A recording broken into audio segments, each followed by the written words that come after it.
So when we look at hobbits and what beer they'd ultimately be brewing, we have to ask ourselves, what technology and grains are available, how do hobbits drink culturally, and what do they define as good beer? First, let's talk ingredients. So the basic ingredients of any beer are the grains being fermented, the hops or hop substitutes used to add flavor and preserve the beer, water, and yeast. Luckily enough for us, Tolkien gives us an answer straight away. The hobbits are fermenting barley, which is an excellent choice. Most beers are fermented almost wholly or partially from barley.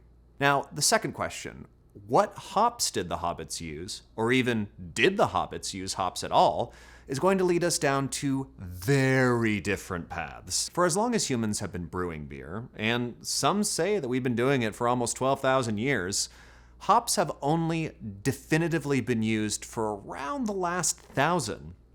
The beers of ancient civilizations of the Fertile Crescent, the Egyptians, and the Germanic tribes to the north, and even the beer enjoyed in the medieval ages, looked very different than what we have now. The first recorded use of hops was somewhere in the 800s, but didn't become commonplace in brewing until the 1400s. Before then, beer was flavored and preserved by a proprietary blend of herbs called brew, often a blend of such herbs as bog myrtle, rosemary, laurel, sweet gale, and yarrow.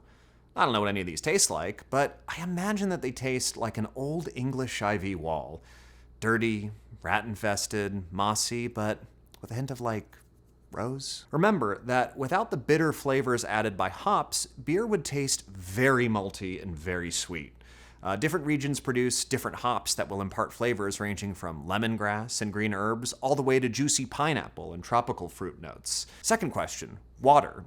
Well, we can assume the hobbits are pulling from their local river sources, including the Brandywine River and its tributaries, so most likely snowmelt, and possibly harder water, like what we see in England itself. Good enough for beer?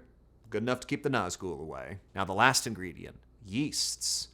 Were the hobbits cultivating yeast strains, saving some from each fermentation and adding it back in order to preserve a house style, passing it down generation to generation like some sort of yeast of power?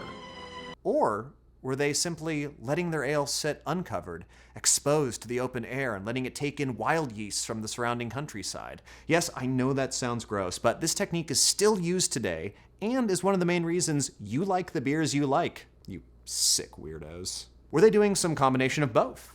Any of these options will have a significant impact on the final outcome.